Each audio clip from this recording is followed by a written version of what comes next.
Suspense. And the producer of radio's outstanding theater of thrills, William N. Robeson. We pause now in this gayest of all seasons for a little murder. We interrupt the pleasing flow of heartwarming greetings and ageless hymns and carols for a slight case of uxoricide. We turn our attention from tinsel and gay ornaments and strings of colored lights to blood, as Herbert Marshall stars in Back for Christmas, a tale well calculated to keep you in suspense.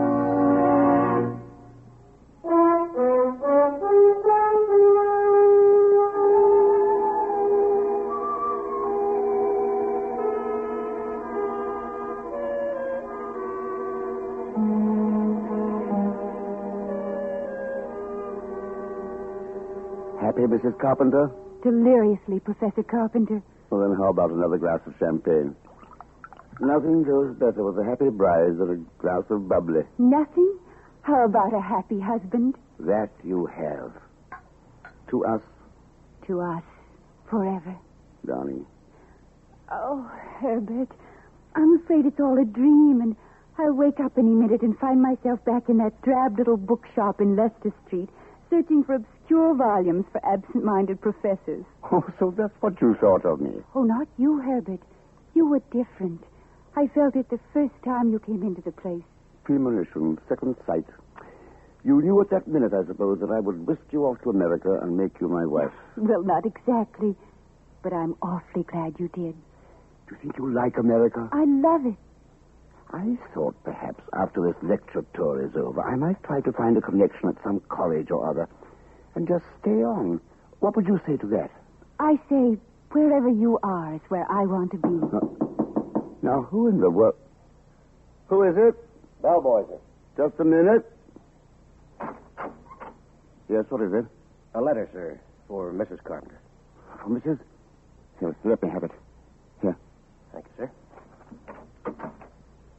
A letter for Mrs. Carpenter? Herbert, you were a widower, weren't you? I mean, Hermione isn't still alive. Well, good heavens, no. But that letter, no one back in England knows that I'm married. Let's forget it, shall we? And have another glass of wine. I've often wondered what she was like. Who? Hermione. You never told me anything about her. I'd just as soon forget her, but she's not an easy woman to forget. Dominating. Always managing things, the house, my wardrobe, my friends. You might say she managed herself to death.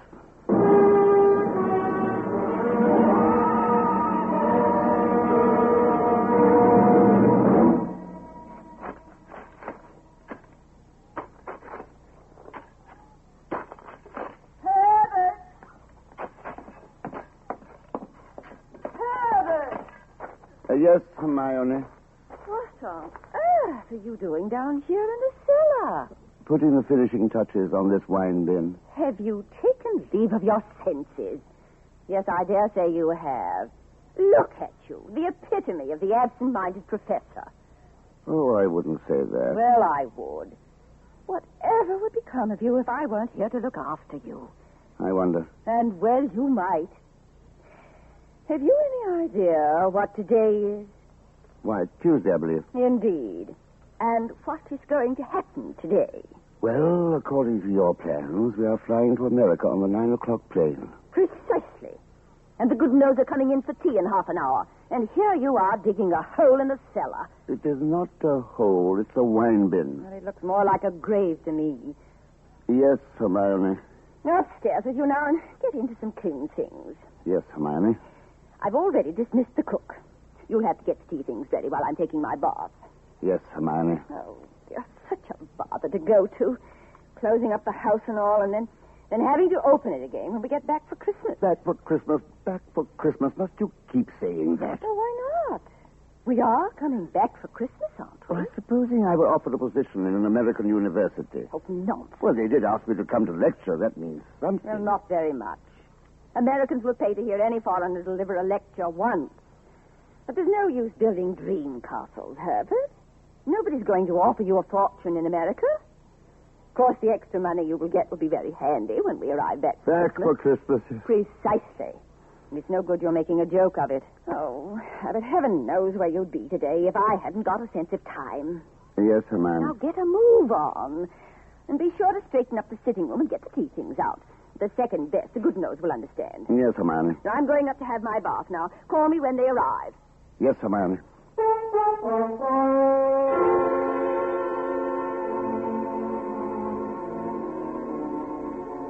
Yes, Hermione. Yes, Hermione. 20 years of it. 20 years of Hermione being right. 20 years of personal management. Down to the smallest detail of which necktie to wear and how many minutes one's eggs should be cooked. 20 years of slow strangulation, which would only have ended in dull death if it had not been for Marion. At least Marion was one detail that Hermione could not manage, could not even imagine. The mousy proprietor of a bookstore, proper, ever so intellectual with her heavy horn-rimmed spectacles, and the absent-minded professor. But such things do happen sometimes, as they did that afternoon last summer. Good afternoon. Oh, good afternoon. Is Miss Markham about? Right. Oh, bless me. Is it you, Miss Markham? Yes, Professor Carpenter. Would I say I didn't recognize you without your glasses? Why, I thought you couldn't see a thing without them. I can't. But you're not wearing them. Oh, yes, I am. Contact lenses. Well, I must say. Must say what, Professor? Oh, I never realized what lovely eyes you have. Thank you, Professor. And that frock, it is so becoming. Well, once I decided to get rid of the horn-rimmed glasses, it wasn't too difficult to get out of tweeds. It's a delightful transformation. From cocoon to butterfly. Yes. Butterflies are not nearly as lonely as cocoons. You're lonely? I'm completely alone since my father died. Did you never think of marrying? My father was a very remarkable man. I never found anyone who could measure up to him, so... Oh, what a pity. How long have you been alone, Professor? Alone? Well, I knew you were a widower, of course, the first time I saw you. A widower? Oh, I can always tell. It was the same with my father. There's a certain sadness in a man's eyes. A sweet sadness, I think, when he's been married and then... A widower?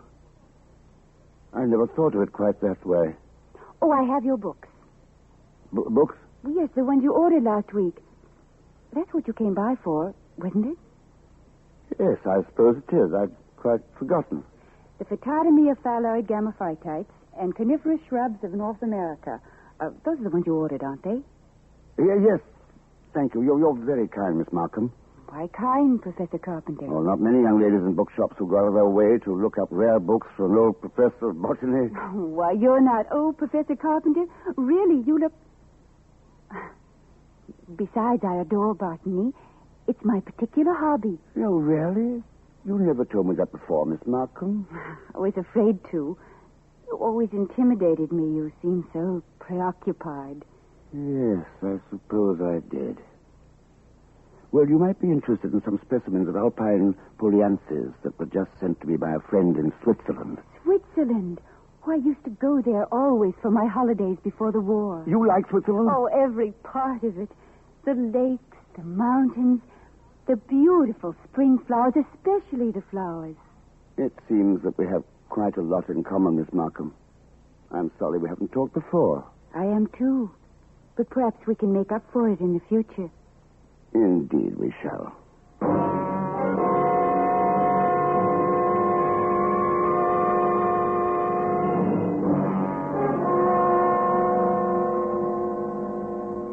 So had it begun, and one thing led to another, as they will with two lonely people.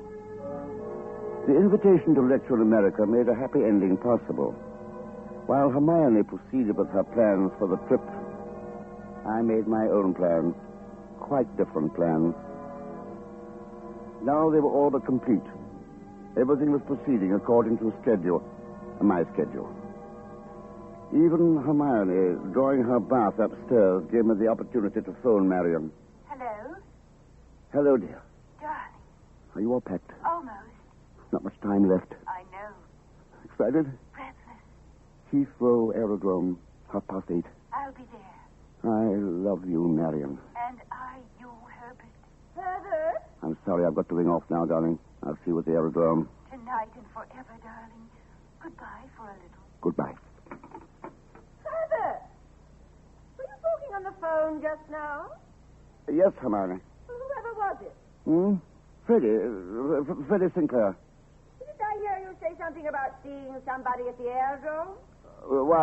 Yes. Old Freddie said he might possibly get out to see us off tonight. Well, that seems very peculiar. But then all of your friends are peculiar. Yes, Hermione. I thought I told you to change your clothes before the guests arrive. Yes, Hermione. Never mind. Somebody just drove up. Don't let them in. Yes, Hermione. Herbert, Yes, Hermione. look out the window. There's Professor and Mrs. Goodnow. But who's that with them? Why, it's... Precisely. Freddie Sinclair. Peculiar you should have been talking to him on the phone just now, when here he is coming up the walk. Yes, isn't it? But then, as you say, Hermione, all of my friends are peculiar. Not half so peculiar as you. Digging in the cellar an hour before we leave for America. Just look at yourself. Yes, Hermione. So go and let them in. Yes, Hermione. Open the door. And stop saying yes, Hermione. I think, my dear, I've said it for the last time.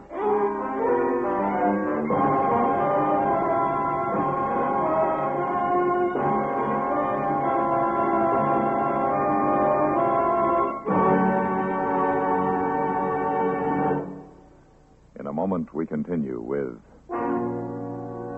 Suspense. Songs make Christmas. And for this Christmas Eve, you have a very special invitation from CBS Radio to raise your voice in all the old familiar songs in A Carol Sing led by Bing Crosby. On this festive hour-long holiday show, you'll also hear Rosemary Clooney, Maurice Chevalier, Sarah Churchill, the Paul Weston Orchestra, and the Norman Luboff Choir. There'll be pickups of voices raised in Christmas song from far-off corners of the world. Whatever you're doing this Christmas Eve, wrapping packages, trimming the tree, entertaining friends, add new joy to the evening as all of you sing with Bing. And now, we continue with Back for Christmas, starring Herbert Marshall. A tale well calculated to keep you in suspense.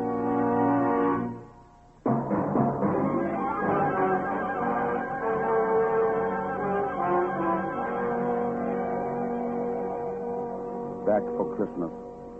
Hermione was so positive we would be back for Christmas. That afternoon, pouring tea for a few friends who had come in to say last-minute farewells, she kept reiterating it. Now, mind you, Hermione, don't let those Americans lure your husband with one of their fat university jobs. We absolutely must have you with us for Christmas. Oh, we will be back, I promise you. Oh, it's not absolutely certain, of course. Herbert, what do you mean it's not certain? Of course it's certain. After all, Herbert, old boy, you've contracted to lecture for only 2 months. Quite right, Freddie, but then, of course, anything may happen. Herbert adores being unpredictable. Now, what other man would decide today, the very day, mind you, before leaving for America, to dig a great hole in the floor in the cellar? In the cellar?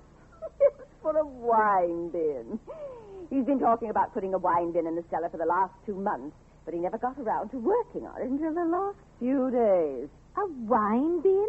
Whatever for? That's the only way to store wines, you know, in the cellar. Even temperature, all that sort of thing. Indeed. In that damp, they'll all turn. A proper wine bin should be made of concrete. Mine will serve its purpose, I believe. Oh, there you are, my dear. Men. They're impractical little boys at heart, all of them. I don't know, Hermione. Indeed they are. But not all of them are fortunate enough to have as practical a wife as you, Hermione. Oh, not really. Oh, yes, my dear.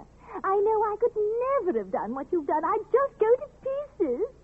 Imagine, Freddie, all the things one has to do before such a journey, and Hermione's done them all by herself. Oh, yes, Hermione is quite remarkable. Well, someone had to do them, and Herbert's no help. He's a lucky man to have you, my dear. You realize that, don't you, Herbert? Oh, indeed I do. You have no idea how well I realize it. Well, we really must be going. So soon? Oh, yes. I'm sure even you have at least a few last-minute things you must attend to. But don't forget, you'll be back For Christmas, if you may count on it. Bon voyage, then, my dear Hermione. Goodbye, dear. Goodbye, Hermione. Oh, not yet, Freddie. We'll make our farewells at the aerodrome. At the aerodrome. Why, yes. Herbert said you phoned to say you'd see us off at Heathrow. I phoned, Yes. Just a few minutes before you arrived. but I couldn't have. I've been out for a drive all the afternoon. Oh, come, Freddie. You may as well own up. I say, look here, old chap, I don't know what you're trying to... You see, Herbert can't even lie well. He's red as a beetroot. Aren't you ashamed of yourself, Herbert, stringing poor Hermione along like that? Well, I suppose the game is up. It wasn't Freddie I was talking to, Hermione. Well, I don't see how it could have been. No, I was, well, it was about a little surprise I was planning for you. How sweet. And I have a surprise for you, too, Herbert, when I bring you back for Christmas.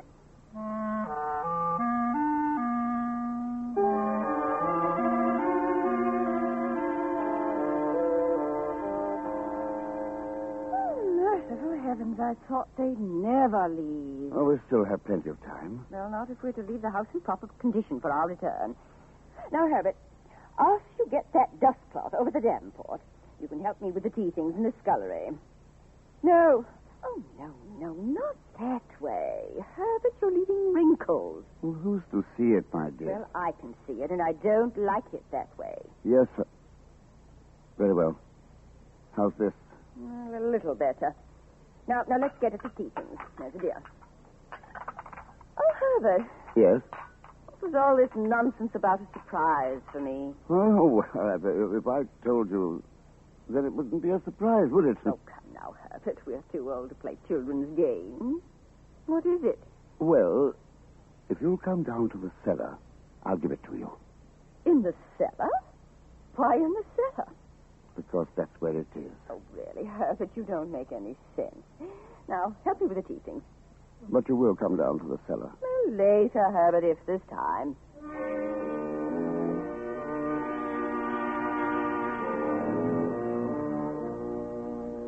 Time. There had to be time. But Hermione was particular. And each cup to be washed and dried just so, and put away in the cupboard in its accustomed place just so. And the silver had to be carefully wiped and put away in its plush-lined box just so. And then, once more, all the dust cupboards had to be straightened and the windows checked to be sure they were locked. And the time was running short. Now, I think that's everything. Everything but your surprise. Will you come down to the cellar now? Well, can't you bring it up here? Oh, no, that would be quite impossible. Oh, it's so dusty down there, and I'm all dressed for the trip. I know, but it'll only take a minute, and you'll find it quite worthwhile, I'm sure. Oh, very well. She went ahead down the cellar stairs. As we reached the bottom, I silently lifted a small crowbar from a nail in the wall. She stood in the middle of the cellar, peering around in the ill-lit gloom. Well, I don't see anything but that silly hole you've dug. That's it. It's in there. Where? Look closer. Step closer to it. Right to the edge. Really, Herbert. Now do you see it? A little large for a wine bin, but just right for a grave.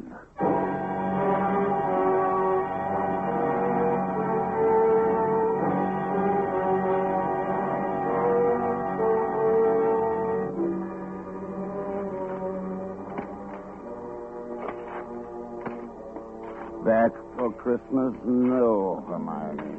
No, Hermione. I'll never be back. You've planned it so well, Hermione. You're so predictable, so practical.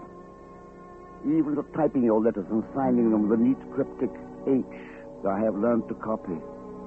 I'll be your amanuensis. I'll write your friends for you, Hermione. Through me, you will tell them we won't be back for Christmas. And then you will tell them how much you like America and that you persuaded me to accept a teaching position. You will tell them that you may decide to settle there permanently. And then the letters will come less and less frequently until at last they will hear from me, and I will break the news to them that you have died in America. Then I will have my solicitors put this empty house with its sad associations up for sale, and that will be the end of the matter, Hermione. Back for Christmas? No, Hermione. No, no, no. No. No, no. Not now. Go away, whoever you are, go away.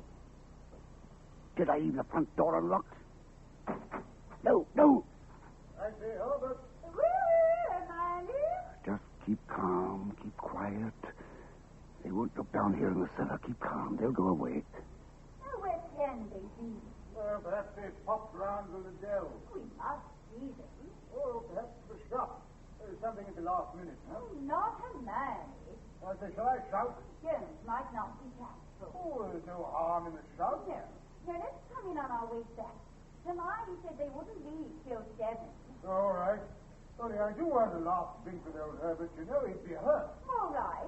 Let's hurry. We can be back by 6:30. 6:30. There's still time.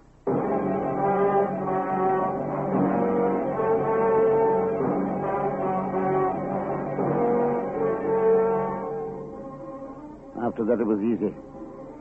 Put the finishing touches to the wine bin. Dress fast, get out of the house before 6:30. Take the tube to Waterloo Air Terminal and the airline's bus to Heathrow, all according to plan, Hermione's plan. But from here on, my plan. Announcing the arrival of BOAC Flight 14 from Rome, Calcutta, and Melbourne.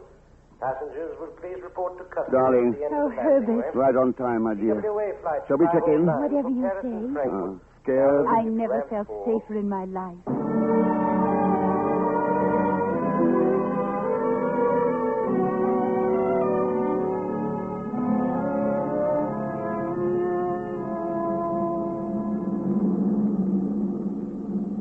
The no smoking sign just went out.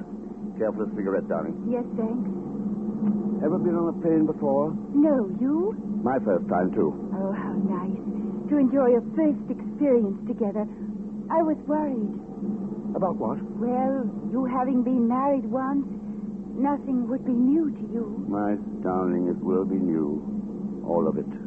Is everything all right? Yes, thank you. Would you care for a pillow, Mrs. Carpenter? Were you speaking to me? Yes, Mrs. Carpenter. Would you care for a pillow? No, thanks. I don't believe so. Well, if you want anything, just ring the bell over your seat. Thank you. Herbert, Yes, dear. she called me Mrs. Carpenter. That's right. But I'm not yet.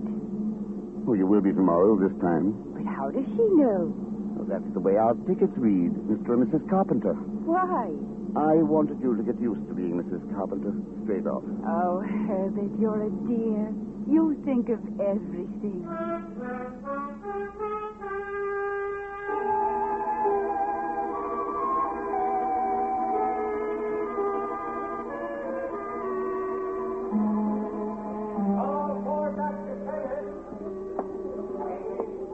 Can I help you, sir? Oh, yes, please.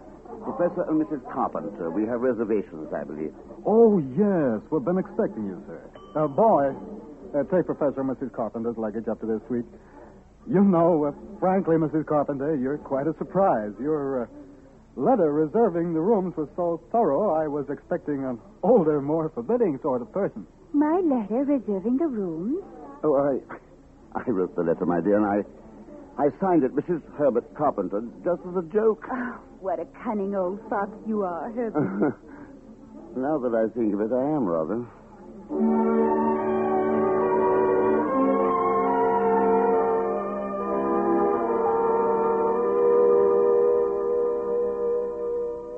Well, Mrs. Carpenter, we might as well kill the bottle, as they say here in America? Darling, you'll make me tipsy. That's what a bride should be, just a little tipsy.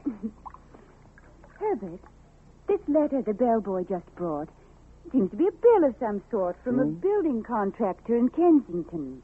Oh, some mistake, no doubt. And addressed to me? Well, give it here and we'll get to the bottom of the matter. Madam, this is to acknowledge your order, together with the keys to your house in Ronston Place. Our men had no difficulty in finding the place where your husband had begun the excavation in the cellar. But apparently he changed his mind at the last moment and filled it in again. What is it, Herbert? Our men will begin digging tomorrow, and you may rest assured this will be a professional concrete line job and will be completed in ample time for your surprise Christmas present to your husband.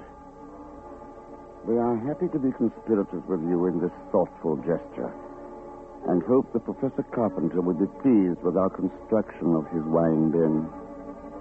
Very truly yours, Paul Holt and Sons Contractors. What does it mean, Herbert? It means that Hermione was right. I will be back for Christmas.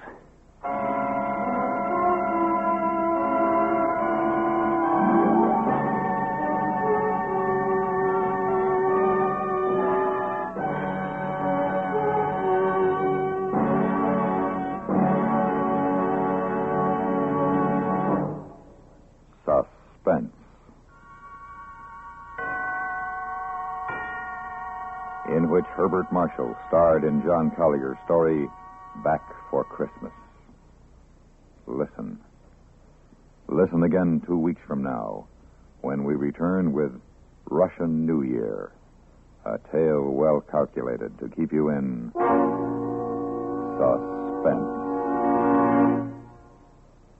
Suspense is produced and directed by William N. Robeson. Heard in tonight's cast were Irene Tedrow, Ellen Morgan, Paula Winslow, Ben Wright, and Jack Moyles. The musical score was composed by Lucian Morawek and conducted by Wilbur Hatch.